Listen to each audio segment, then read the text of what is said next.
"You're not in charge of this family anymore, Aunt Brenda. She makes Dad happier now." I was furious. They all knew. I left the room without a word. The next day, I had 118 missed calls. "Hello everyone. Thank you for being here with me today. Before I begin my story, I'd love to know which city you're joining us from. Please feel free to share in the comments. Now, let me take you into this story." The Chicago wind was biting that night. The kind of cold that seeps through your coat and settles into your bones. I had just landed at O'Hare after 3 grueling days in New York, salvaging a deal that my husband Mark had almost torpedoed with his arrogance. I was exhausted. My eyes burned from lack of sleep, and my shoulders ached under the weight of my laptop bag. All I wanted was a hot shower, a glass of red wine, and the comfort of my home. I wanted to tell Mark that I had fixed his mess, that the real estate empire we had built over 22 years was safe for another quarter. I pulled my car into the driveway of our suburban estate. The lights were on in the living room, blazing bright against the dark, snowy lawn. That was strange. Usually by 1000 p.m. the house was quiet. Mark would be in his study and my 21-year-old son Tyler would be in his room gaming or out with friends. I unlocked the front door, dropping my keys in the bowl on the foyer table. The silence that greeted me wasn't peaceful. It was heavy. It felt charged like the air before a thunderstorm. "Hello," I called out, hanging up my coat. "Mark, Tyler in here, Heather." My mother's voice floated out from the living room. My stomach tightened. My mother Joyce lived 40 minutes away. What was she doing here on a Tuesday night? A sudden panic gripped me. Had something happened to my sister Brenda? Was someone sick? I rushed into the living room, my heart hammering against my ribs. But it wasn't a medical emergency. It was a tribunal. They were all there, arranged on the custom leather sectional I had picked out last Christmas. Mark was sitting in the center looking impeccably dressed in a crisp white shirt, but he wouldn't meet my eyes. To his left sat my mother Joyce, her posture rigid, her hands clasped tightly in her lap. To his right sat Brenda, my younger sister, and on the adjacent armchair sat my son Tyler. The atmosphere was suffocating. No one was crying. No one looked sad. They looked resolved. "What's going on?" I asked, my breath catching in my throat. "Is everyone okay, Mom?" I took a step forward, but Tyler stood up. He didn't come to hug me. He stood like a security guard blocking a doorway. He looked at me with eyes that were devoid of the warmth I had nurtured for 2 decades. "Mom, sit down," Tyler said. His voice was cold, deeper than I remembered, stripped of any affection. "You need to listen and you need to not freak out." "Freak out? Tyler, you're scaring me. What is this?" "You need to accept a new reality," he continued, reciting words that sounded rehearsed. "You're not in charge of this family anymore." I looked at Mark. "Mark, why aren't you saying anything?" Mark finally looked up. His handsome face, the face that had been the public image of our company for years, twisted into a look of pity mixed with annoyance. "It's over, Heather. The charade.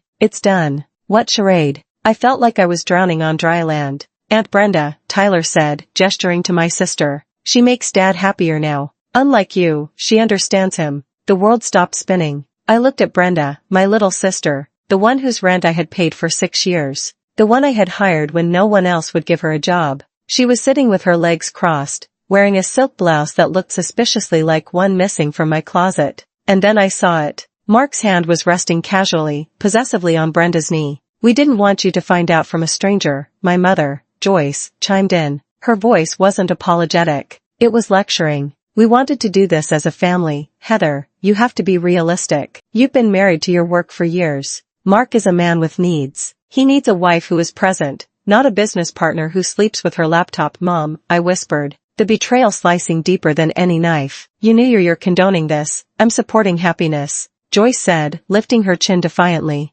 "Brenda and Mark, they share a connection. They love each other, Heather. It's not something they planned. It just happened. You can't punish them for falling in love." I looked at Brenda. She offered a small triumphant smile, tucked a strand of hair behind her ear, and looked down. On her finger, flashing under the recessed lighting, was a diamond ring. It wasn't a new ring. It was my ring. It was the vintage Art Deco diamond Mark had given me for our 20th anniversary. The one that had mysteriously vanished from my jewelry box 6 months ago. I had torn the house apart looking for it, crying for days. Mark had told me I was careless, that I probably lost it at the gym. "That's my ring," I said, my voice trembling with a rage so pure it felt hot in my throat. "It fits her better," Mark said, shrugging. "It was wasted on you. You never wear jewelry anyway." "We want you to move out," Tyler said, breaking the silence again. "Dad is keeping the house." "I'm staying here." "It's better if you go." You create too much tension. My son, my baby boy, who I had nursed for fevers, whose college tuition I paid for by working 80-hour weeks. He was kicking me out of the home I built. You're choosing this? I asked Tyler, tears finally stinging my eyes. You're choosing the woman who is sleeping with your father behind my back. That's your aunt, Tyler. She's not just my aunt anymore. Tyler sneered. She's the only one who actually listens to me. You just throw money at me and tell me to study. Dad and Brenda, they treat me like an adult. I looked at the four of them, my husband, my sister, my mother, my son, the four pillars of my life, and every single one of them was rotten. They weren't just breaking my heart. They were dismantling my existence with a casual cruelty that took my breath away. I felt a wave of nausea, but I swallowed it down. I wouldn't give them the satisfaction of seeing me collapse. I wouldn't scream. I wouldn't beg. I straightened my spine. I looked at Mark, locking eyes with him until he flinched and looked away. You think you've won, I said, my voice quiet but deadly steady. You think you can just rewrite history because you're bored and selfish. Don't make a scene, Heather, Brenda said, her voice sickly sweet. Let's be mature about this divorce. Divorce? I let out a short, dry laugh. Oh, you have no idea what's coming. Don't threaten us, Mark snapped, his arrogance returning. I've already spoken to legal. You're out. The prenup, the company bylaws, I have it all covered. Walk out that door, Heather. If you stay, I'll have security remove you from my property. Your property? I looked around the room. I picked every tile in this house. I paid for every brick and now you're trespassing. Tyler said. That was it. The final severing. I looked at my son one last time, memorizing the face of the stranger he had become. Okay, I said. I turned around. I didn't take my coat off. I didn't pick up my keys from the bowl. I had my spare set in my pocket. I walked to the door. Where are you going? Joyce called out, sudden anxiety spiking her voice. Heather, we need to discuss the settlement. Mark has a generous offer if you sign tonight. I didn't answer. I opened the heavy oak door and stepped out into the freezing Chicago night. The wind hit my face, drying the tears before they could fall. I got into my car, the engine roaring to life in the silence of the driveway. As I backed out, I saw them through the window. They were already pouring champagne. They were celebrating my erasure. I drove into the darkness, my hands gripping the steering wheel so hard my knuckles turned white. I didn't know where I was going, but I knew one thing for certain. The Heather they knew, the doormat, the provider, the fixer, had died in that living room. And the woman driving away was someone they should be very, very afraid of. If you are listening to this and you are as furious as I was in that moment, please hit the like button and comment the number 1 below. Let me know you're with me. Your support tells me I'm not alone in this fight. Comment 1 now because trust me, what they did next makes this betrayal look like a warm-up act. I drove for an hour, the city lights of Chicago blurring into streaks of red and gold through my windshield. My mind was a chaotic storm of images. Brenda's smirk, the ring on her finger, Tyler's cold stare. But underneath the shock, a primal instinct was kicking in. Survival. I needed gas. The fuel light had been blinking since I left the airport, but I had been too anxious to get home to stop. Now, on a desolate stretch of highway, I pulled into a 24-hour gas station. My hands were shaking as I stepped out into the biting cold. I slid my credit card, the platinum card linked to our joint account, the one I used for everything from grocery runs to business dinners, into the pump. Processing. The screen blinked red. Declined. See cashier. I frowned. That was impossible. The credit limit on that card was $50,000 and I had paid the bill in full 3 days ago. I tried again. Declined. A cold pit formed in my stomach, heavier than the betrayal I had just witnessed. I reached into my wallet and pulled up my personal debit card, the one linked to my checking account where my salary was deposited. I walked inside the station. The attendant, a bored teenager with headphones around his neck, didn't even look up as I placed a bottle of water and a pack of gum on the counter. I swiped the debit card. It didn't go through, he mumbled, popping his gum. Try it again, I said, my voice tight. There's money in there. He sighed and ran it again. Declined lady. Insufficient funds or card locked? You got cash. I stood there paralyzed under the harsh fluorescent lights. My banking app. I needed to check my app. My fingers fumbled with my phone as I logged in. Access denied. User authentication failed. Please contact your branch. I tried the business account. Access denied. I tried the joint savings. Access denied. Mark hadn't just kicked me out of the house. He had executed a financial kill switch. He had been planning this. You don't lock out a co-owner from business and personal accounts instantly unless you've laid the groundwork with the bank, falsely claiming fraud or changing administrative privileges days in advance. He wanted me destitute. He wanted me stranded in the middle of the night with no resources, so I would crawl back and sign whatever generous offer Joyce had mentioned. I dug through my purse, past the useless plastic to the small zipper pocket at the bottom. I found 3 crumbled $20 bills and a handful of quarters. $60. That was my net worth right now. I paid for 5 gallons of gas and the water with cash. I got back in my car shivering, not just from the cold, but from the terrifying realization of my vulnerability.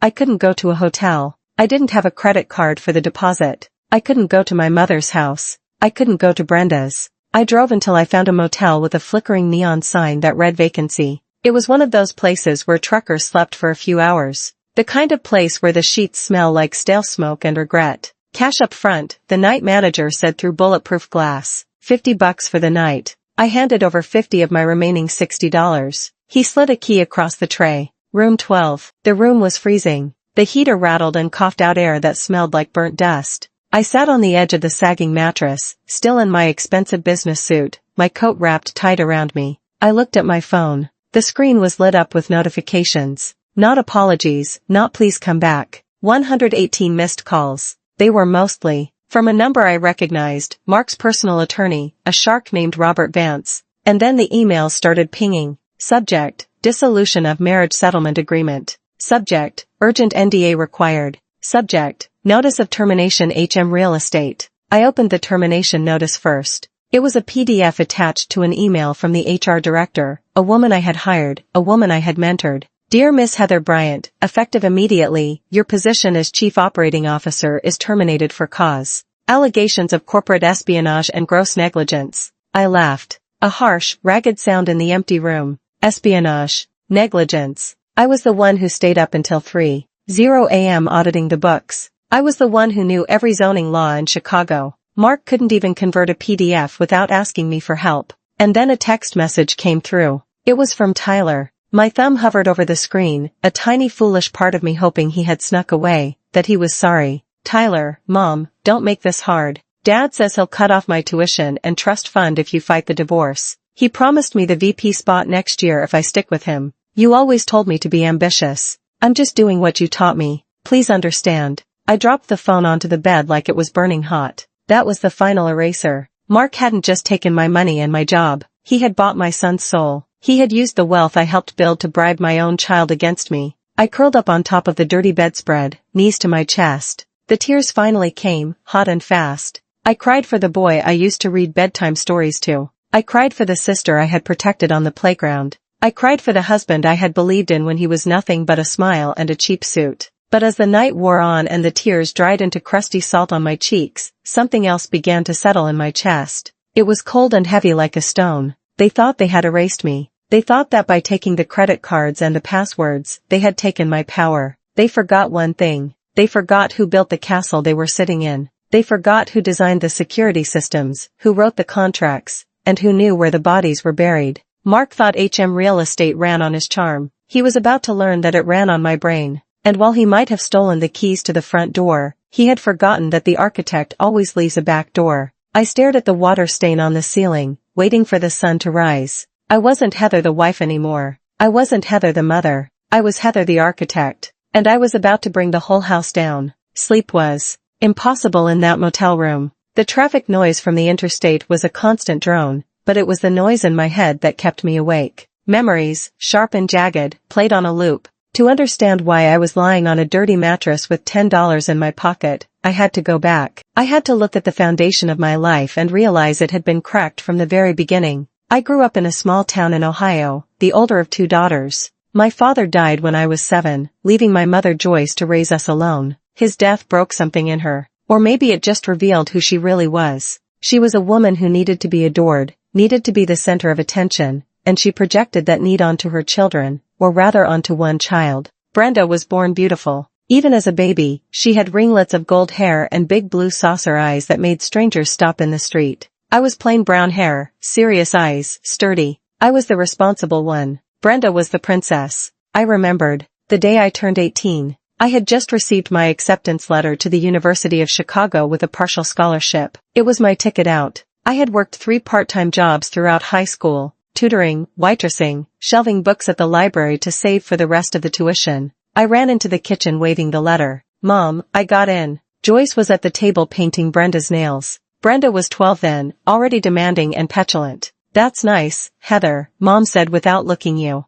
But keep your voice down. Brenda has a headache. But Mom, it's Chicago. It's the business program. Joyce sighed, finally looking at me. Her eyes weren't filled with pride. They were calculating. Heather, honey, we need to talk about that money you saved. My college fund. Well, Brenda has been scouted. There's a modeling convention in Orlando next month. It could be her big break, but the fees, the travel, the portfolio photos, it's expensive. My stomach dropped. Mom, that's my tuition money. I earned it. You're so selfish, Heather. Brenda chimed in, blowing on her wet nails. Don't you want me to be famous? When I'm rich, I'll buy you a car. Heather, Mom said, her voice taking on that tone. The one that mixed guilt with command. You are the strong one. You are smart. You can always find a way. You can work another year, take night classes. But Brenda, she's delicate. This is her dream. You wouldn't want to crush your sister's dream, would you? Families sacrifice for each other. I gave them the money. Of course I did.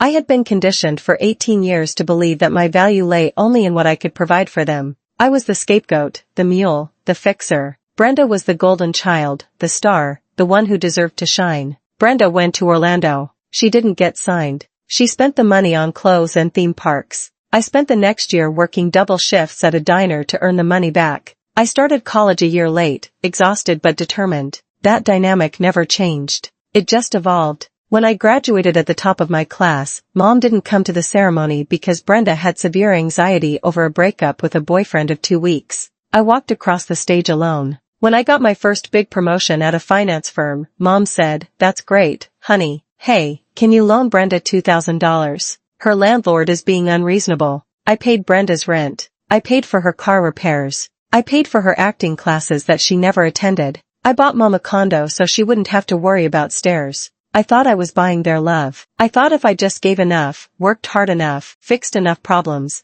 they would finally look at me the way they looked at Brenda. I thought that one day Mom would cut my face and say, "I'm so proud of you, Heather. You are my joy," but I was never their joy. I was their utility bill. I was their safety net. And then I met Mark. He was charming, ambitious, and seemed to see me. He told me I was brilliant. He told me I was beautiful. I didn't realize then that he had the same calculating look in his eyes that my mother had. He didn't see a soulmate. He saw a host. He saw a woman who was trained to give everything and ask for nothing in return. He fit perfectly into the empty space in my heart that my mother and sister had gouged out. I married him thinking I was building a new family, a better family. Lying in the dark motel room, the realization hit me with the force of a physical blow. I hadn't escaped my family dynamic by marrying Mark. I had recreated it. Mark was the golden child, demanding adoration and resources. I was still the scapegoat, working in the shadows to keep the lights on. And Brenda was just the inevitable conclusion.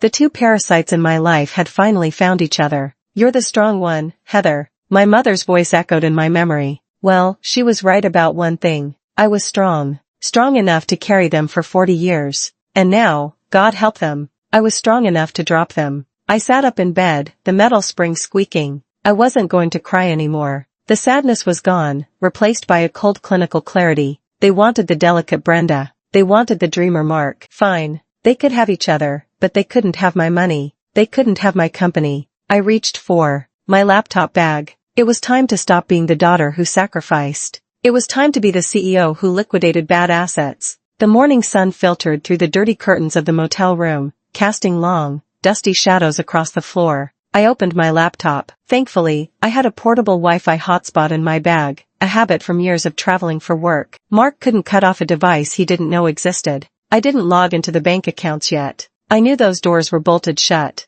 Instead, I opened a file named hm_archive_01. To understand how I was going to destroy Mark, you have to understand how I built him. I met Mark 22 years ago at a real estate networking mixer in downtown Chicago. He was 29, wearing a suit that didn't quite fit, holding a glass of cheap wine, and holding court with a group of investors. He was electric. He had a smile that could sell ice to an Eskimo. A laugh that made you feel like you were the funniest person in the room. I was 25, a junior analyst at a top firm, standing in the corner, clutching my binder of market research. I watched him work the room. He was charismatic, yes, but I could hear what he was saying. He was spouting buzzwords, making promises about returns that were mathematically impossible. He cornered me by the buffet. "You look like you're analyzing the structural integrity of the shrimp cocktail," he joked. I didn't smile. "I'm analyzing your pitch to those investors. You're promising a 15% cap rate on a property in a declining district. You're going to lose their money." He blinked, surprised.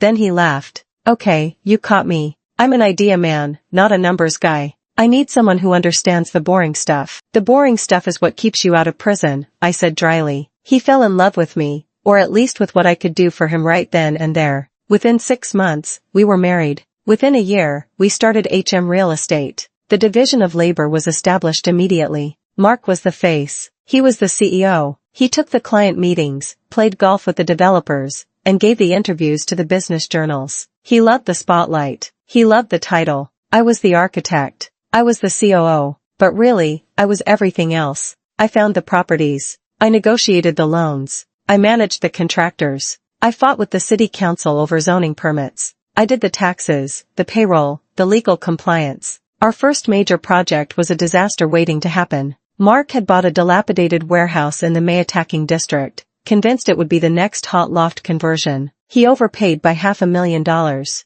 The contractor he hired ran off with the deposit. We were facing bankruptcy before we had even sold a single unit. I remembered sitting at our kitchen table, pregnant with Tyler, looking at the red ink on the ledger. Mark was pacing, panicking, sweating through his shirt. "We're done, Heather," he cried. "My reputation is ruined. They're going to sue me." "Sit down," I ordered. I took my grandmother's jewelry, the only inheritance I had ever received, kept safe from my mother and Brenda, and sold it. I liquidated my 401k. I renegotiated the terms with the bank, presenting a business plan so detailed, so bulletproof that the loan officer said it was the best he'd ever seen. I fired Mark's buddy, who was acting as the project manager, and took over the site supervision myself, wobbling through construction zones in a hard hat with a 6-month belly. We finished the project. We sold out in 3 weeks. Mark was hailed as a visionary in Crane's Chicago business. The headline read, "Mark Bryant, the new king of lofts." He brought the magazine home, beaming, "Look at this, honey. We did it." He didn't mention me in the interview, not once. When I pointed it out, gently, he kissed my forehead.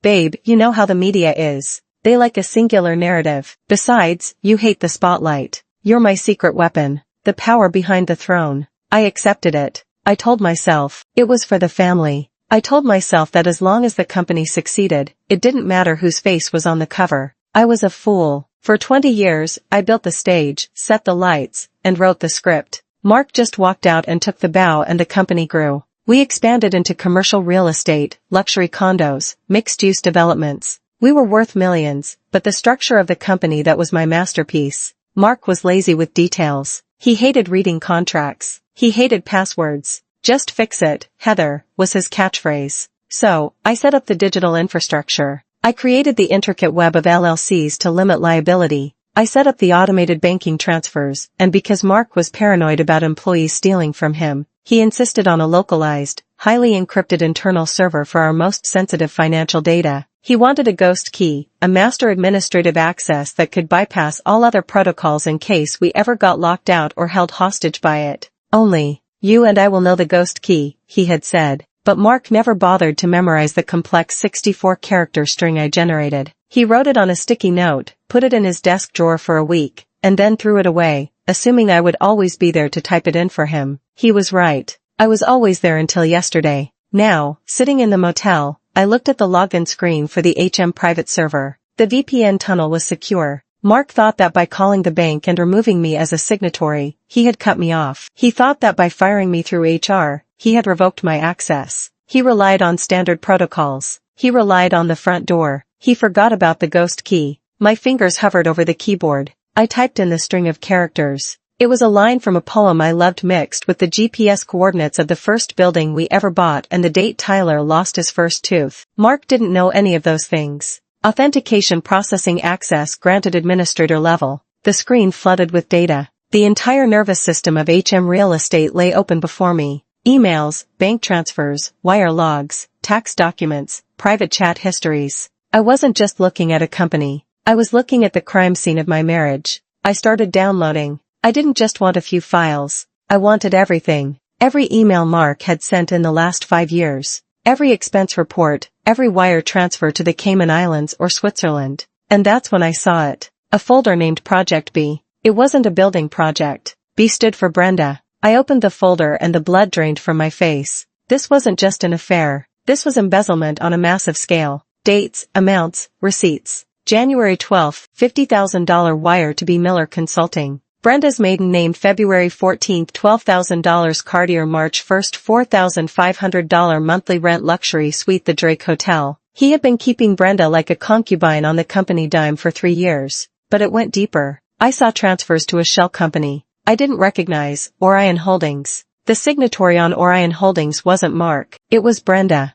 And the assets being transferred into Orion weren't just cash, they were deeds. Mark was slowly transferring the titles of our most valuable unencumbered properties into a company owned by my sister. He was stripping HM Real Estate hollow, preparing to leave me with the empty shell while he and Brenda walked away with the assets. I felt sick. This wasn't just about replacing me as a wife. This was grand larceny. This was theft. But as I scrolled through the documents, a cold smile touched my lips. Mark was an actor, not an architect. He didn't understand the paperwork he was signing. In his arrogance, and in Brenda's greed, they had made mistakes, sloppy, amateur mistakes. They had forged my signature on the deed transfers. I could see it on the PDFs, a clumsy digital copy-paste of my signature from a different document. And on the operating agreement for Orion Holdings, Brenda had listed her permanent address. It was my address, the house I paid for. I had them dead to rights, but I couldn't strike yet. If I went to the police now, Mark would claim it was a clerical error, pay a fine, and bury me in litigation for years. He had the expense of lawyers.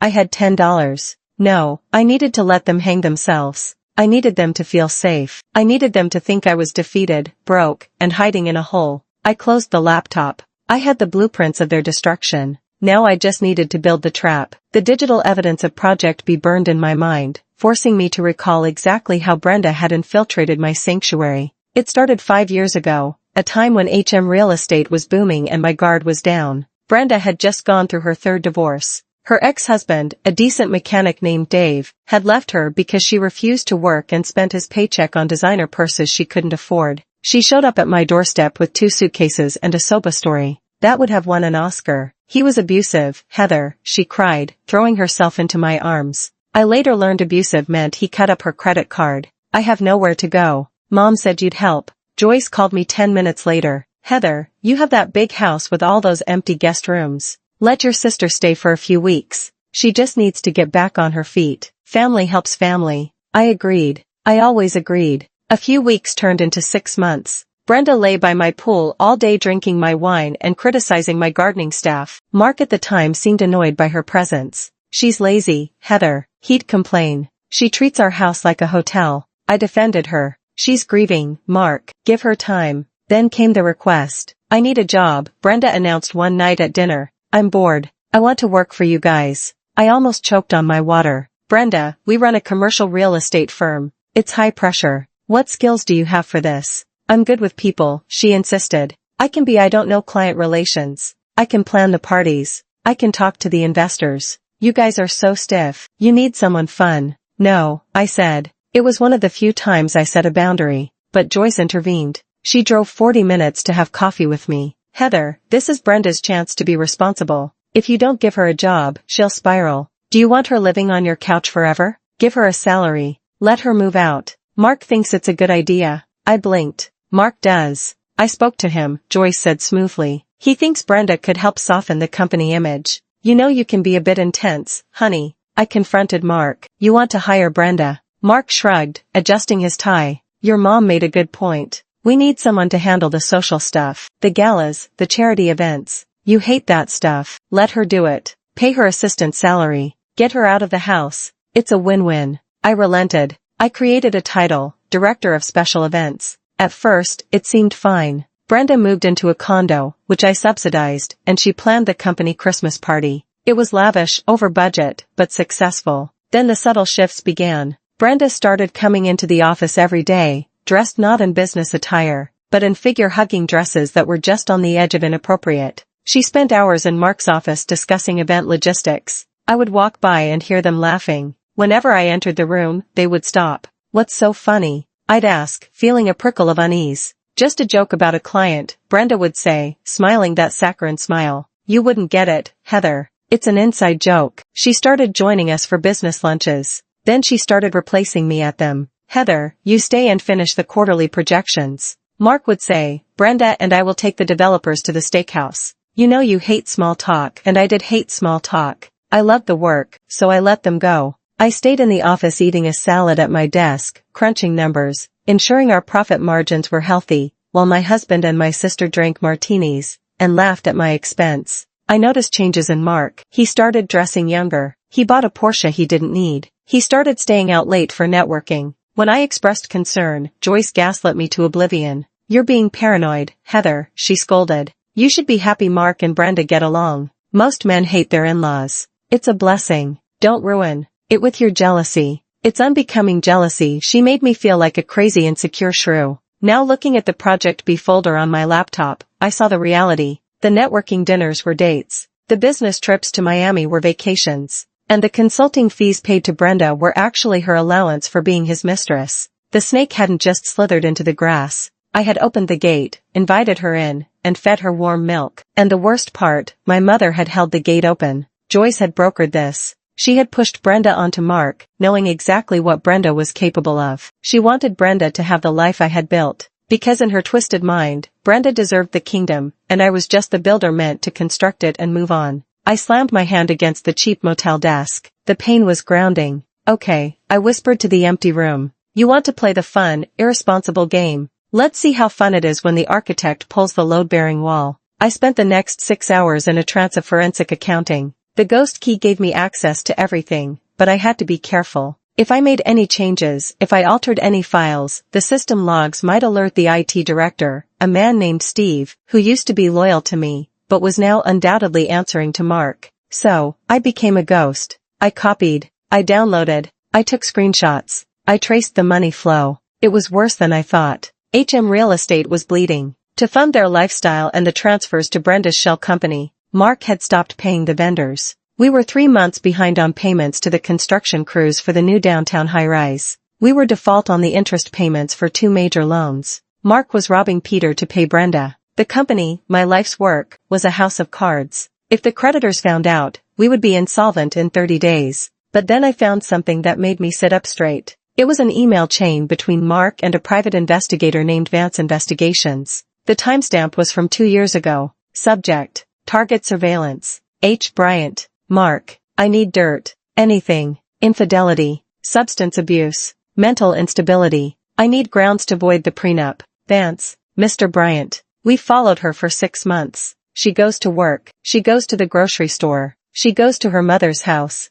She works late. There is no dirt. The woman is a saint. Mark: look harder or make something up. I can't afford to give her half. My breath caught in my throat. 2 years. He had been planning to discard me for 2 years, but he couldn't find a way to do it without losing money. And then a more recent email dated 1 week ago. Mark: forget the dirt. We're going with the mental breakdown angle. Her family will testify. Her mother and sister are on board. We'll claim she's overworked, paranoid, unfit to lead. We'll force a vote of no confidence with the board. Once she's out, we trigger the buyout clause at the lowest valuation. Joyce: I can testify that she's been erratic lately, very emotional. I'm worried about her. Mark: we need to do what's best for the company. I stared at the screen, tears of rage blurring my vision. My mother. My own mother was co-conspirating to frame me as mentally unstable so her golden child could steal my husband and my money. Erratic, I whispered. I'll show you erratic. I dug deeper. I needed leverage. Evidence of fraud was good, but it would take time to prove in court. I needed something immediate, something that would terrify Mark. I found it in the tax returns. Last year, to secure a massive loan from a private equity firm, Mark had inflated the occupancy rates of our commercial properties. He had falsified tenant leases. He had physically forged signatures of tenants who didn't exist. This wasn't just civil fraud. This was bank fraud. This was federal prison time. And the loan documents, they were signed by Mark Bryant, CEO. My signature wasn't on them. I had been out of town for my aunt's funeral that week, a funeral Brenda missed, and Mark had said he would handle the paperwork. He had signed his own death warrant, and he didn't even know it. I copied the loan documents. I copied the fake leases. I created a dossier that was a nuclear bomb. I checked the clock. It was 2 p.m. I had been working for 12 hours straight. I was hungry, unwashed, and running on adrenaline. I needed a burner phone. I couldn't use my cell. They were probably tracking it or getting the logs. I went to the convenience store across the street, buying a cheap prepaid phone with cash. Back in the room, I sat on the bed and stared at the new phone. Who could I call? My friends. Most of them were couple friends shared with Mark. They would likely side with the charming Mark or stay neutral. My family. Obviously not. My employees too risky. I needed someone powerful, someone who hated Mark, someone who had the resources to fight a war. A name popped into my head. Arthur Sterling. Arthur was a billionaire real estate tycoon in Chicago. Old money, ruthless, but principled. 3 years ago, Mark had outbid Arthur for a prime piece of land on the riverfront. Mark had won by bribing a city zoning official to reclassify the land, a move I had fiercely opposed, but Mark had done behind my back. Arthur had suspected foul play. He had publicly called Mark a snake in a cheap suit. Mark had laughed it off, but Arthur had never forgotten. If I went to Arthur Sterling with proof of Mark's fraud, specifically the fraud that screwed Arthur out of that land deal, it was a Hail Mary. Arthur might just laugh at me, he might throw me out, but he was the only person in Chicago with enough power to shield me from Mark's legal team. I dialed the number for Sterling Enterprises. I knew it by heart. I had stared at it enough times when we were rivals. Sterling Enterprises Executive Office. A crisp voice answered. I need to speak to Mr. Sterling. Immediately. Mr. Sterling is in meetings. May I ask what this is regarding? Tell him it's Heather Bryant. Tell him I know how Mark Bryant got the riverfront zoning permit and tell him I have the emails. There was a pause. Hold, please. 30 seconds later, a gruff, deep voice came on the line. Mrs. Bryant, to what do I owe the pleasure? Is your husband sending you to gloat? My husband just fired me, emptied my bank accounts, and moved his mistress into my house, I said, my voice steady. I'm not here to gloat, Mr. Sterling. I'm here to burn him to the ground. And I thought you might want to bring the marshmallows. Silence. Then a low chuckle. I'm listening. Before I went to meet Arthur Sterling, there was one more wound I had to cauterize. One file I had been avoiding in the HM database. The Tyler Trust. Tyler was my soft spot. My Achilles heel. I had shielded him from Mark's narcissism his whole life. When Mark forgot Tyler's birthday, I bought the gift and signed Mark's name. When Mark missed Tyler's soccer games, I told Tyler that Dad was working hard for our future. I had raised him to believe his father was a hero, covering up the reality that his father was a neglectful egoist. I realized now that was my greatest mistake. I had protected Tyler from the truth, and in doing so, I had allowed Mark to buy his loyalty with lies. I opened the trust fund documents. Mark had recently modified the terms. Originally, the trust was set to pay out at age 25, contingent on college graduation. The new terms dated 2 weeks ago. Immediate access to $200,000 cash disbursement. Transfer of Title 2023 Porsche 911. And the correspondence attached. Tyler, Dad, Mom is going to flip if I drop out next semester. Mark, Mom isn't going to be in charge much longer. Ty, she treats you like a kid. I treat you like a man. You want the car? You want the cash? You just have to back me up when the time comes. You have to tell the lawyers that Mom has been acting crazy, that she's unstable. Tyler, she has been kind of stressed lately. Mark, exactly. She's losing it. We need to protect the company. If you stick with me, I'll make you VP of Acquisitions next year. No degree needed. You can learn on the job like I did. Tyler VP, seriously. Okay, I'm in. What do I need to do? I read the words and my heart didn't just break, it shattered into dust. VP of Acquisitions. Tyler was failing Intro to Economics. He spent his weekends playing video games and sleeping until noon. He wasn't qualified to run a lemonade stand, let alone a department in a multi-million-dollar firm. Mark was setting him up for failure, stroking his ego to use him as a pawn against me. And Tyler, my sweet boy, he had sold his mother for a Porsche and a title he didn't earn. I remembered the text he sent me last night. Dad says he'll cut off my tuition. He wasn't worried about tuition. He was worried about the easy money. I pulled up Tyler's credit card statement, the one I paid. Liquor store, nightclub, online gambling, nightclub, strip club. He was spiraling, and instead of parenting him, Mark was funding the spiral to buy an ally. I picked up my burner phone. I hesitated. This was my son. But the boy who sat on that couch and told me to accept reality wasn't the boy I raised. He was a creation of his father. If I continued to cushion his fall, I would lose him forever to Mark's world of corruption and shallowness. The only way to save him, to truly save him, was to let him crash. I drafted a text. I didn't send it yet. I just wrote it, staring at the cursor. Tyler, I saw the emails. I saw the car. You chose the easy path, but the easy path is a trap. When your father is done using you, he will discard you just like he did me. I love you enough to let you learn this the hard way. Good luck, Mr. Vice President. I saved the draft. I wiped my eyes. I navigated to the payroll system. I removed Tyler from the intern pay payroll he had been on for 3 years despite never coming into the office. I couldn't touch the trust. Mark controlled that now, but I could touch the health insurance. Tyler was on my policy. The policy I paid for personally. Removed dependent Tyler Bryant. Reason no longer a full-time student. It was petty. It was small. But it was the first time in 21 years I hadn't fixed something for him. My phone buzzed. It was the address for the meeting with Arthur Sterling. 1 hour, the Union Lead Club, library room. Come alone. I closed the laptop. I went into the bathroom and splashed cold water on my face. I tried to fix my hair. My suit was rumpled, but I brushed it off. I put on a layer of lipstick, my armor. I looked in the mirror. The woman staring back looked tired. Yes, but she looked dangerous. She looked like a mother who had lost her cubs and had nothing left to lose. You want unstable, Mark, I said to my reflection. I'll show you tectonic. I walked into the Union League Club wearing the same rumpled suit I had fled my house in, carrying a laptop bag that contained enough evidence to send my husband to federal prison. The doorman looked at me with skepticism. This place smelled of old money, cigars, and mahogany, a world Arthur Sterling ruled. I found him in the library room sitting in a leather wing-back chair reading the Financial Times. He didn't stand up when I approached. Mrs. Bryant, he said, folding his newspaper. You look terrible. I feel terrible, I admitted, sinking into the chair opposite him. But my brain is working just fine. You mentioned the riverfront deal, Arthur said, cutting to the chase. You said you had proof. I opened my laptop. I didn't waste time with pleasantries. I pulled up the dossier I had compiled in the motel room. I turned the screen toward him. 3 years ago, Mark outbid you for the riverfront land. You suspected he bribed the zoning commissioner, Frank Miller. You were right. Arthur leaned forward, his eyes narrowing. Here is the wire transfer, I said, pointing to the screen. $50,000 to a shell company called Miller Consulting. And here are the emails between Mark and Miller discussing the expedited rezoning fee. Mark was sloppy. He used his personal email for the initial contact.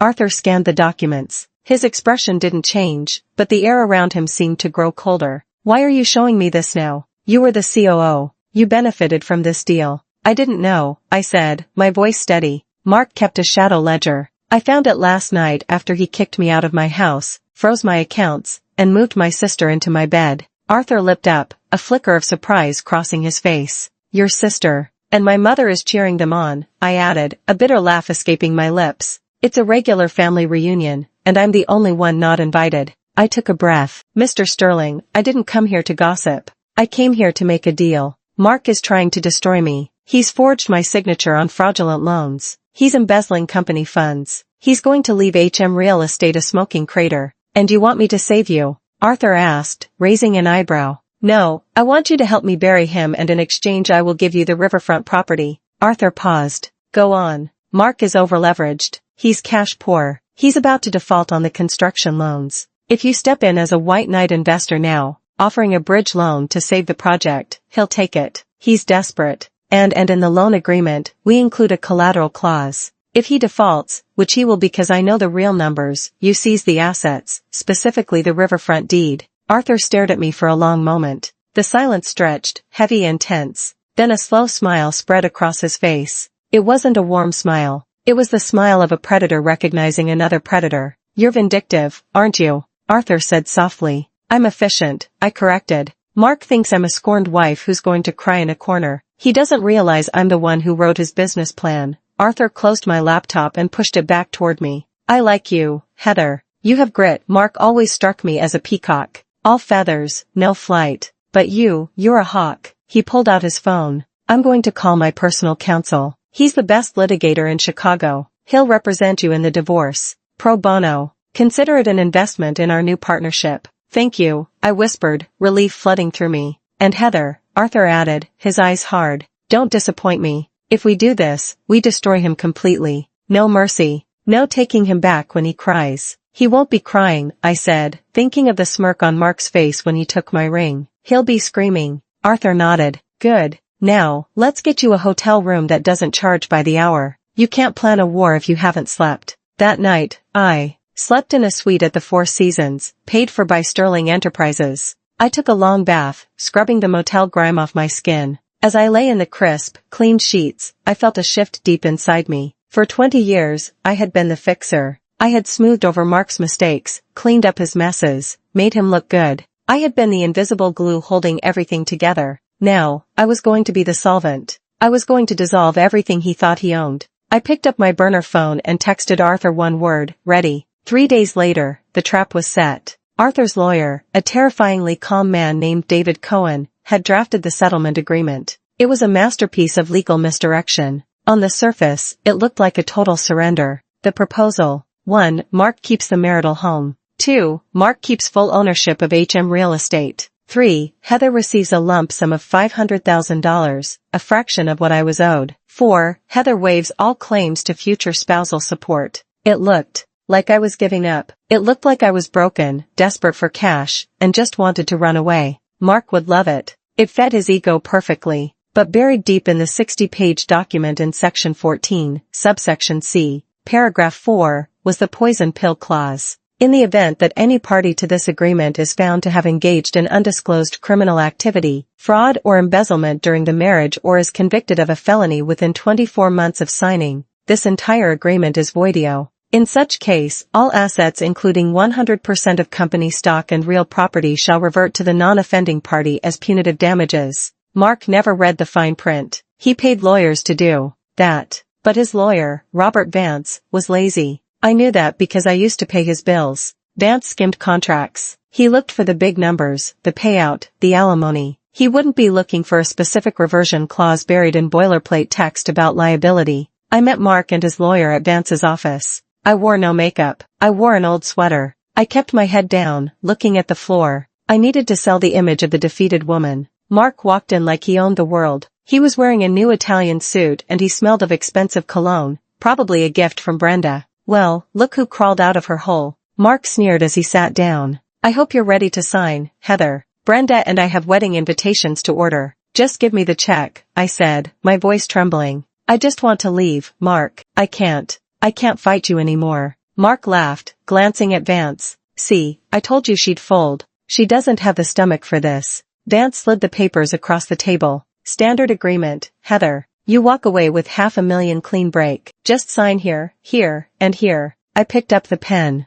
My hand shook, partially acting, partially pure adrenaline. What about Tyler? I asked softly. Tyler is staying with me, Mark said, leaning back in his chair. He's my VP now. We're going to build an empire together. Without your constant nagging. I felt a sharp pain in my chest, but I swallowed it. Okay, take care of him. Just sign the damn papers, Heather. I signed. I put my name on the line that would seemingly strip me of 20 years of hard work. The user is asking for the text to be reformatted by removing all line breaks. Then Mark signed. He did it with a flourish, a big arrogant loop on them. Done, Vance said, closing the folder. The check will be wired to your account tomorrow. Mark stood up and buttoned his jacket. He looked down at me with a smirk that made my skin crawl. You know, Heather, you should thank me. You are always too uptight for this life. Go move to a farm or something. Find a nice librarian. Goodbye, Mark, I whispered. As I walked to the elevator, I heard Mark laughing with Vance. That was easier than I thought. She didn't even ask for the beach house.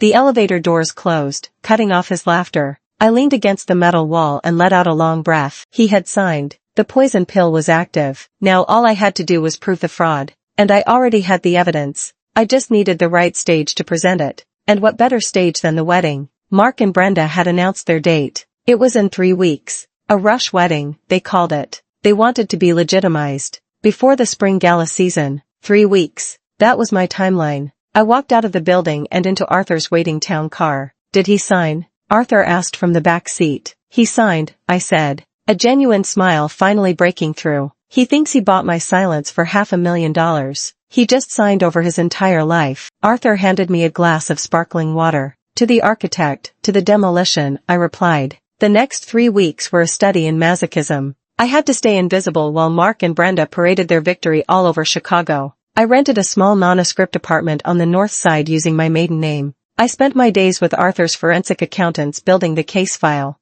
We were turning the raw data I had stolen into a legal sledgehammer. Every night I tortured myself by checking social media. Brenda's Instagram was a vomit of luxury. Photo of a new Mercedes convertible. Hubby Tobe spoils me. Hashtag blessed, hashtag new beginnings. Photo of my dining room redecorated with tacky gold wallpaper. Out with the old, in with the glam. Finally making this house a home. That hurt seeing her erase my touch from the home I built. But the most painful posts came from my mother. Joyce posted a photo of the three of them, Mark, Brenda, and herself, raising champagne flutes at a tasting menu dinner. Caption: finally, a family that knows how to enjoy life. So proud of my beautiful daughter Brenda and my wonderful son-in-law Mark. True love always wins. True love. She had sold her eldest daughter for a seat at a fancy table. And Tyler was silent on social media, but I saw the credit card alerts on the secondary accounts I still monitored. The ones Mark hadn't found yet. Liquor World, $400. Club Inferno, $1,200.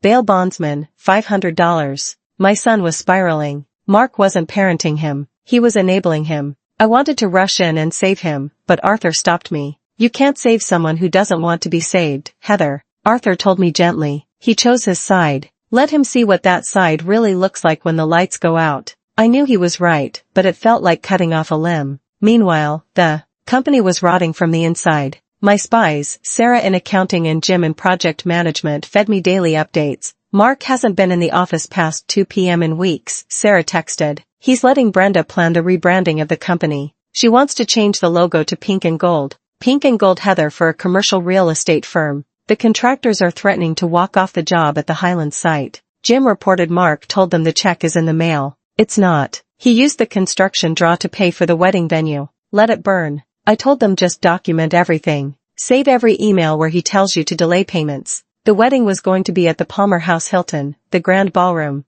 It was the most expensive venue in the city. Brenda had invited 300 guests, investors, politicians, local celebrities. They wanted to cement their status as the new power couple of Chicago. They wanted an audience. Good, I thought, looking at the invitation Sarah had smuggled out for me. They want a show. I'll give them a show. 2 days before the wedding, I received a final piece of leverage. It came from an unexpected source. My phone rang. Unknown number. Hello, Heather. It's Dave. Dave, Brenda's ex-husband, the mechanic. She had bled dry. Dave, I said, surprised. How are you? I'm okay. Look, I heard about what happened. What they did to you. It's sick. It is. I agreed. I have something, Dave said, his voice lowering. When Brenda left me, she left a box of papers in the garage. I was going to burn them, but I went through them last night. Heather, she has credit cards in your name from 3 years ago. My blood ran cold. What? She opened them when she was staying with you. She intercepted the mail. She maxed them out and then hid the statements. But I found the letters from the collection agencies. And I found a letter from Mark. From Mark. Yeah, he paid off one of the cards. The letter says, I covered this one, B, but you have to be more careful. If Heather sees this on the credit report, we're both dead. Keep sticking to the plan. 2 more years and we take it all. 2 more years, the timeline matched perfectly. Mark had been conspiring with my sister to steal my identity and my money while I was feeding her and giving her a job. Dave, I said, my voice shaking. Can you bring me that box? I'm on my way, he said. When Dave handed me that box, I felt the final lock click into place. This wasn't just fraud. This was a conspiracy. Predatory, calculated, and evil. I looked at the letter in Mark's handwriting. 2 more years and we take it all. I put the letter in my safe. Thank you, Dave, I said. Give them hell, Heather, he said, a grim smile on his face. Oh, I plan to, I replied.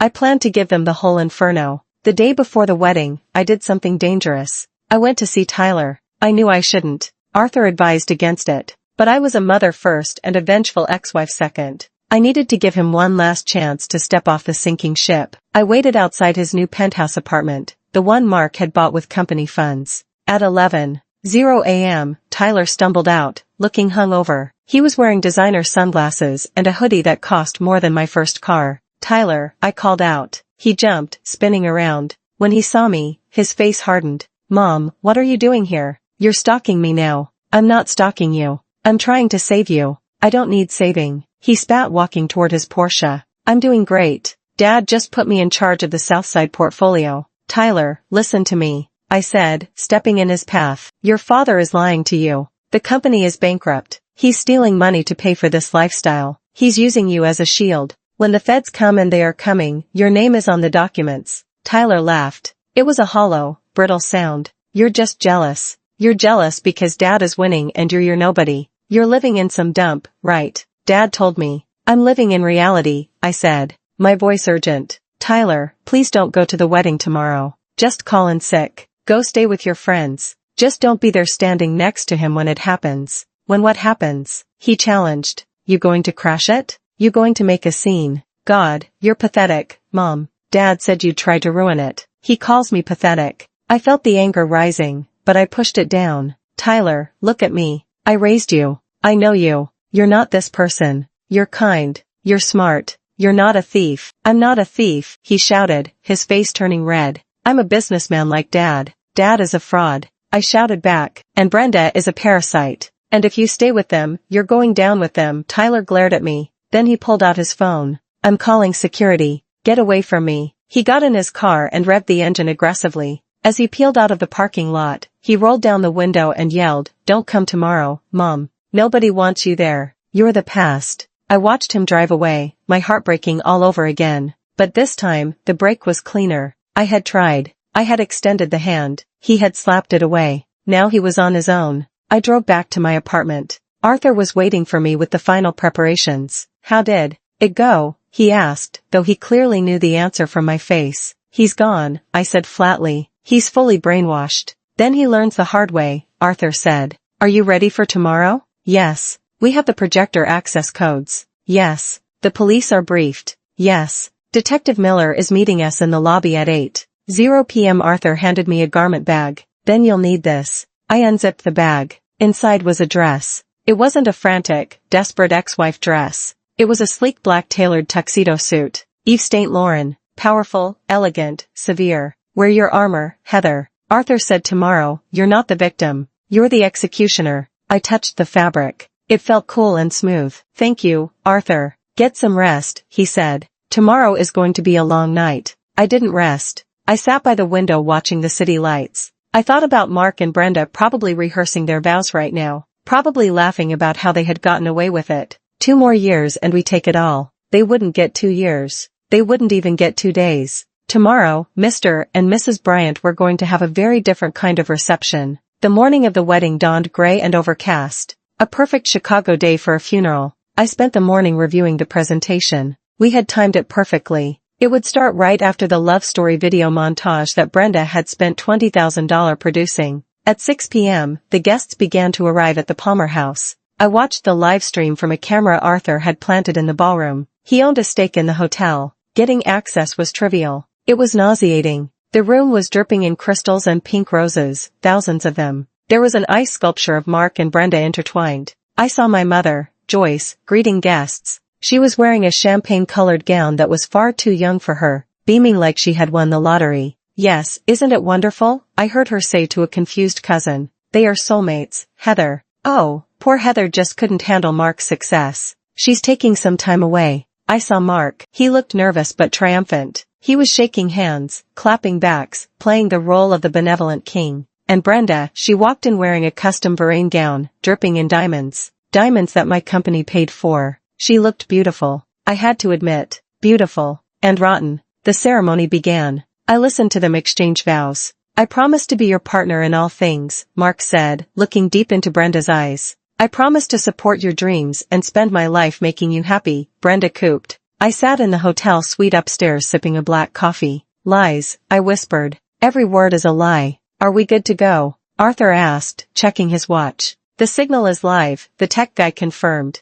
"As soon as you give the word, we hijack the feed." "Not yet," I said. "Wait for the toasts. Wait until everyone is seated and watching the screens." The reception began. The champagne flowed. Mark stood up to give a speech. "I want to thank everyone for being here," he boomed, holding Brenda's hand. "This has been a long journey. A journey to find true happiness. Sometimes you have to make hard choices to find your real destiny." The crowd applauded politely, though I saw some uncomfortable glances. Everyone knew the scandal. They just didn't care as long as the open bar was premium. "And to my new wife, Brenda," Mark continued. "You are my muse, my rock, my everything." My phone buzzed. "It was the cue now," I said. Down in the ballroom, the lights dimmed for the video montage. Sentimental music began to play. Photos of Mark and Brenda on yachts in Paris at the beach flashed on the massive screens behind the head table. The crowd auddied. I stood up and smoothed my tuxedo jacket. I walked out of the suite and headed for the elevator. "Showtime," Arthur said, walking beside me. Inside the elevator, I watched the numbers tick down. 10:98. My heart wasn't racing anymore. It was beating slow and heavy like a wardrobe. The elevator doors opened on the lobby level. Detective Miller and 2 uniformed officers were waiting. "Ms. Bryant," the detective asked. "Yes, we have the warrant. We're ready when you are." "Give me 5 minutes," I said. "I want them to see it before the handcuffs go on." "Understood." I walked toward the ballroom doors. The security guards hired by Mark to keep me out stepped forward. "Ma'am, this is a private event." Arthur Sterling stepped out from behind me. "And I own the building. Step aside or you'll be looking for work tomorrow." The guards hesitated, recognized Arthur, and immediately stepped back. I pushed open the double doors.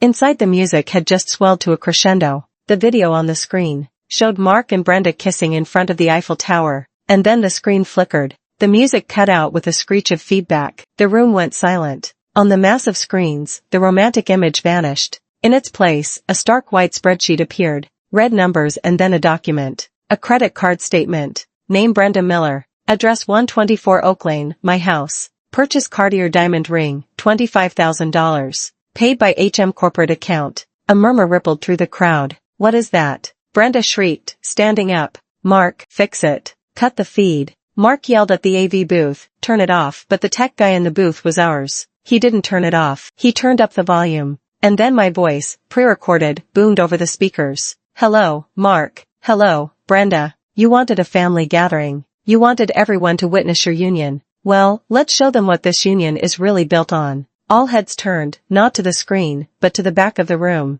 I walked in. The silence in the grand ballroom was absolute. 300 people turned in their chairs to look at me. I walked down the center aisle, my heels clicking rhythmically on the marble floor. The black tuxedo suit made me look like a shadow against the sea of pink flowers. Mark stood frozen at the head table, his face draining of color. Brenda clutched her napkin to her chest, her mouth agape. My mother, Joyce, looked like she was having a stroke. "Heather," Mark whispered, the microphone picking up his trembling voice. "What are you doing?" I didn't stop until I reached the center of the dance floor directly in front of the head table. I looked up at them, the people who had been my world, now just small, frightened figures on a stage. "I'm here to give a toast," I said, my voice projecting clearly without a microphone. I held up a remote control. I clicked it. The screen behind them changed again. This time, it was the email chain between Mark and the private investigator. "Mark, look harder or make something up. I can't afford to give her half." The crowd gasped. I saw investors, men Mark respected, men he needed, leaning in, whispering furiously. "Turn it off," Mark screamed, lunging toward the DJ booth. "Security, get her out of here." "Sit down, Mark." Arthur Sterling's voice boomed from the doorway. "Unless you want to add assault to your list of felonies." Mark froze. He saw Arthur. He saw the police officers waiting in the shadows of the exit. This is fake," Brenda yelled, tears streaming down her perfectly made-up face. "She's jealous, she hacked the system. She's crazy, crazy." I clicked the remote again. A new document appeared. The forged loan application for the Riverfront project. The one with my signature clumsily pasted over the line. "Is forgery crazy, Brenda?" I asked calmly. "Is bank fraud crazy? Because that's federal prison time. And guess whose name is on the shell companies receiving the stolen funds?" I clicked again. "Orion Holdings owner Brenda Miller." I pointed at my sister. "You aren't just a mistress. You are a mule. Mark used you to launder $3 million.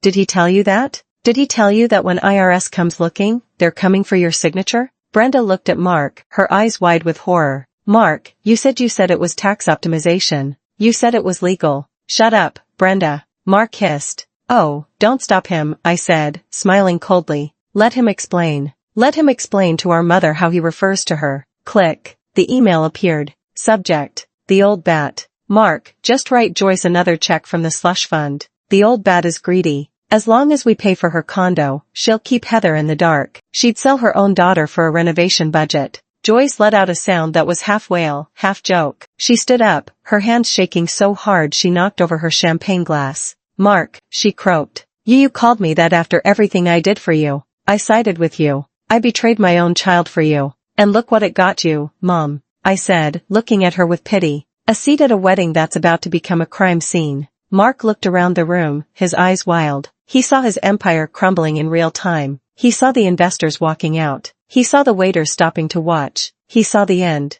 "You signed the settlement," he shouted at me, desperate. "You signed it. You waived everything. You can't touch the company." Section 14, I said simply. The poison pill. If you committed a crime, the deal is void and everything, the house, the company, the assets, reverts to me. Mark's knees gave out. He slumped back into his chair. "And Tyler," I said, turning my gaze to my son, who was sitting at the end of the table, pale as a ghost. Tyler looked at me terrified. He looked at the screen where his own text messages were now displayed. Tyler VP. "Seriously? Okay, I'm in. You wanted to be a businessman, Tyler," I said softly. "Well, here's your first lesson. Check the partners." I clicked the remote one last time. A video played. It was surveillance footage from the company parking lot. It showed Mark arguing with Brenda 2 days ago. Mark on video. "Once we get the money from Sterling, we dump the kid. Tyler is a liability. We leave him with the tax debt and move to Monaco. He's too stupid to notice."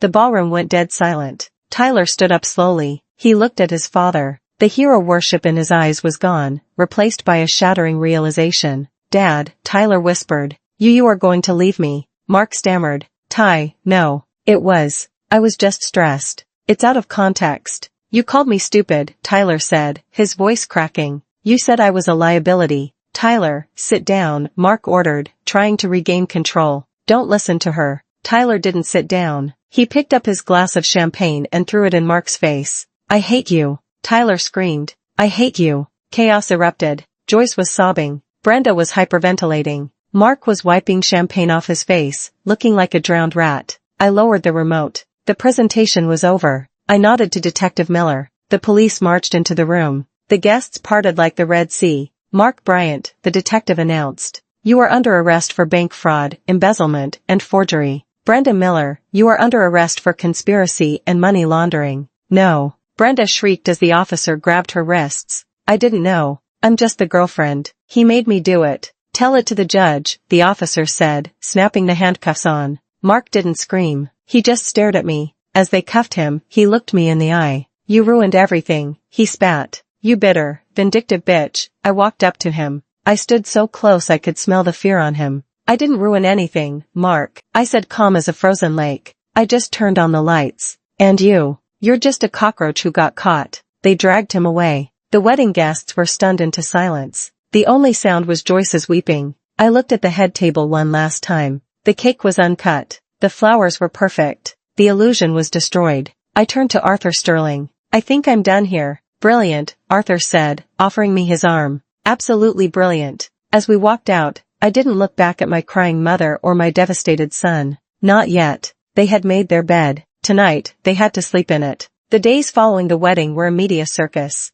The Chicago Tribune ran the story on the front page. "Wedding Bell Blues, real estate tycoon arrested at altar." I didn't give interviews. I let the evidence speak for itself. I moved back into my house 3 days later. The police had cleared it as a crime scene. It was strange walking back into the rooms I had designed. Brenda's things were everywhere. Tacky clothes, cheap magazines, half-empty wine bottles. I hired a cleaning crew. Throw it all out. I told them everything that isn't mine. Burn the sheets. Replace the mattresses. I wanted to scrub their DNA for my life. Mark was denied bail. The judge deemed him a flight risk because of the Monaco plan caught on tape. He was sitting in Cook County Jail, trading his Italian suits for an orange jumpsuit. Brenda made bail, paid for by my mother, who had liquidated her retirement savings to get her baby out. But Brenda wasn't free. She was facing 5 to 10 years. Her face was plastered all over the internet as the gold digger groomed for prison. I went into the HM offices, now solely mine. The employees greeted me with a mix of fear and relief. "We're renaming the company," I announced at the first all-hands meeting. "HM is dead. Welcome to Phoenix Holdings." They applauded. They knew who signed the paychecks. A week later, my mother came to see me. She looked 10 years older. Her hair was unkempt, her eyes red. She stood on my porch shivering. "Heather," she said, her voice trembling. "Joyce," I said, blocking the door. I didn't call her mom. "Can I come in? It's freezing." "You can say what you need to say from there," she flinched. "Heather, please be reasonable." "Brenda, she's terrified. She's just a girl. She didn't know what she was doing. Mark manipulated her." "Brenda is 40 years old," I said coldly. "She knew she was sleeping with my husband." She knew she was spending my money. She signed the papers. She's your sister, Joyce wailed. You can't let her go to prison. You have to drop the charges. Tell the DA it was a misunderstanding. It wasn't a misunderstanding. It was a crime. If you do this, Joyce hissed, her sorrow turning to familiar venom. You are no daughter of mine. You are destroying this family, I laughed. It was a light, free sound. Joyce, you destroyed this family 20 years ago when you decided Brenda was the princess and I was the servant. You didn't come here to apologize. You came here to ask me to fix it again. You want me to be the scapegoat one last time so Brenda can walk free. She's delicate. She's a criminal. And you are an accomplice. I saw the checks Mark wrote you. Consulting fees. You took money to help them gaslight me. Joyce went pale. I'm not pressing charges against you, Joyce. I said, not because I love you, but because I don't want the embarrassment of seeing my mother in a mugshot. But you are dead to me. Do not call me. Do not come here. If you need money, ask Brenda. Oh, wait. She's broke. I slammed the door in her face. I watched on the security camera as she stood there, banging on the door, screaming my name. Then she slumped shoulders and walked away. It hurt. Of course it hurt. But it was the pain of pulling out a splinter. Sharp. Then relief. Then there was Tyler. He hadn't called. He hadn't come by. I knew he was crashing on a friend's couch because the authorities had seized the penthouse and the Porsche. I waited. I knew he had to come to me on his own terms. 2 weeks later, he showed up at my office. He looked terrible. He had lost weight. He was wearing old jeans and a t-shirt. No sunglasses. No attitude. Mom, he asked from the doorway. I looked up from my desk. Hello, Tyler. He walked in and sat in the chair opposite me. He looked at his hands. I'm sorry, he whispered. I know, I said. I was stupid. He made me feel important. He told me I was better than school. He told me you were holding me back. And you believed him because it was easier than working, I said gently but firmly. Yeah, he admitted, tears dripping onto his jeans. I saw the video. He called me a liability. He was going to leave me. I have nothing, Mom. They took the car. I have no money. I need help. I looked at my son. I wanted to hug him. I wanted to write him a check and fix everything. But I was the architect now. And you don't build a strong structure on a cracked foundation. I love you, Tyler, I said.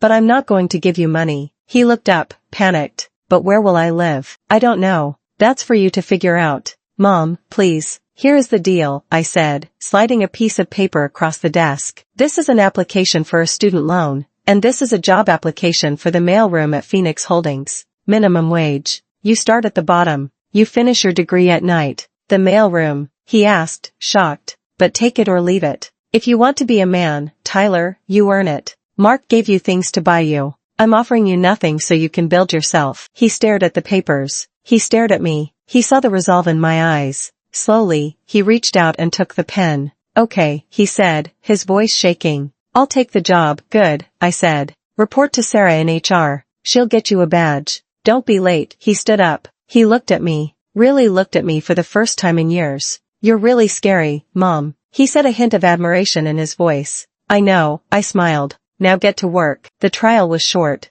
The evidence was overwhelming. Mark Bryant pleaded guilty to avoid a 20-year sentence. He got 8 years in federal prison plus restitution. He looked gray and defeated in the courtroom. He didn't look at me once. Brenda took a plea deal. 3 years in prison for fraud. She sobbed when the gavel came down. She looked at Joyce in the gallery, screaming, Mom, do something. But Joyce could do nothing. Joyce was living in a studio apartment, living off Social Security, having lost her allowance and her pride. I sat in the back row wearing my black suit. I watched justice be served. I didn't feel joy. I felt peace. The balance sheet was finally corrected. Epilogue. 1 year later, I stood in my office on the 40th floor, overlooking the Chicago River. The Phoenix Holdings sign on the wall behind me was sleek silver and blue, no pink anywhere. The company was thriving. We had just closed the riverfront deal with Arthur Sterling. It was going to be a mixed-use development, luxury condos, but also affordable housing and a community center. My phone buzzed.